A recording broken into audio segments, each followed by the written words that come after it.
ঠিক একদিন আগেই মিরপুর স্টেডিয়াম এলাকা ছিল বিশৃঙ্খলায় ভরা। ক্রিকেটারদের বিপিএল না খেলা, সমর্থকদের স্টেডিয়াম এলাকায় ভাঙচুরের সাথে দিনভর ছিল টুর্নামেন্ট নিয়ে অনিশ্চয়তা। সব সংখ্যা কাটিয়ে শুক্রবার মাঠে গড়িয়েছে বিপিএলের ঢাকা পর্ব। যে পরিচালককে নিয়ে বোর্ড ক্রিকেটারদের দ্বন্দ্বে এত কিছু, তার বিষয়ে বিসিবির সবশেষ অবস্থান জানিয়েছেন ইফতেখার মিঠু। ডিসিপ্লিন কমিটি আছে, ওনার চেয়ারম্যানের কাছে তো জমা দেওয়ার কথা।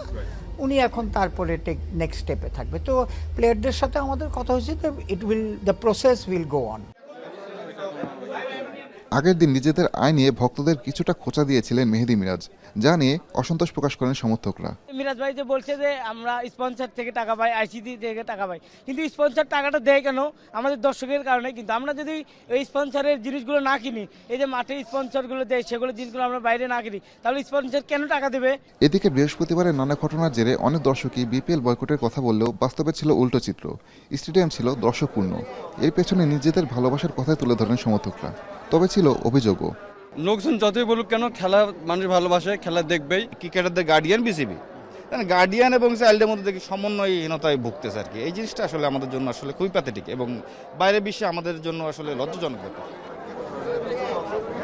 সব সংখ্যা ছাপিয়ে অবশেষে মাঠে গড়িয়েছে বিপিএল, যদিও পরিচালক ইস্যুতে এখনও চূড়ান্ত সিদ্ধান্ত নেয়নি বিসিবি।